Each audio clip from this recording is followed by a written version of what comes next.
Today I'm sharing with you just one weapon. It's an SMG, but I think it is the best weapon right now of all weapons, not just SMGs, whether you're playing Rebirth Island, Fortune's Keep, or Caldera, although it does particularly excel on Rebirth Island. And you might not be completely surprised by this, but we're talking about the Armaguerra. Now, the great thing about this weapon, and in fact most weapons now on Vanguard, is that they are all unlocked, so you don't have to worry about missing out on that meta weapon. And on top of that, the meta build that I'm sharing with you right here doesn't require you to have the weapon full rank either. So this is the meta setup right here, and I've built it as a classic SMG. What I mean by that is, it won't get beat by any other weapon at close range. You're not going to be able to take on players at longer ranges, but at that close range with its insane fire rate and damage, you're going to beat every other player, as long as you can control at least a little bit of that recoil. You can see all the attachments here, and I'm not going to go into every one, but there are some that I'm going to pick out that you can change if you feel like you need a bit more balance on the weapon. Recoil booster is an absolute must-have, just because of that fire rate it offers.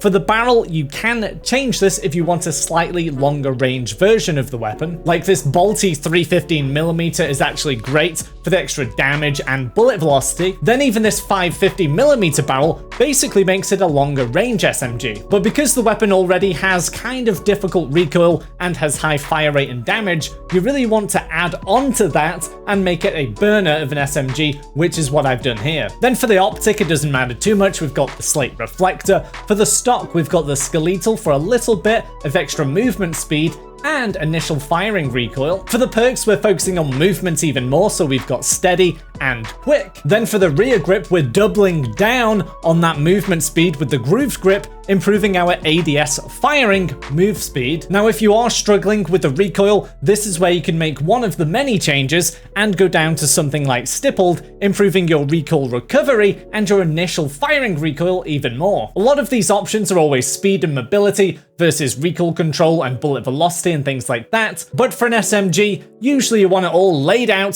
for your movement speed and mobility. Then we've got the 60 round for the mags. You can go down to the 34 round, which makes the weapon even better, but obviously in duos, trios, and quads, you're gonna run out of bullets and be reloading constantly. But if you do go for this 34 round magazine, in solos or duos, you're gonna get even more fire rate on top of its already incredible fire rate. For most of us though, we're gonna be sticking to the 60 rounds. Then for ammunition, you've got another choice to make. I've gone with subsonic to keep us off that mini-map, because of course we don't have a silencer on. But if you are building your Armaguerra to be slightly longer range, you can go for lengthened and improve that bullet velocity. Then finally for the underbarrel, I've gone with hand stop to improve both types of recoil control. Now obviously so far in the rest of the build, we haven't really focused on recoil control much at all, so I've gone with hand stop. And that's it for this weapon. Usually I know I show you other weapons and class categories, but at the moment the Armaguerra is the only thing I recommend to use for an SMG. Now if you do want to rank up the Armaguerra to get all of these different attachments, or you want to rank up any weapon for that matter, make sure you head over to this video.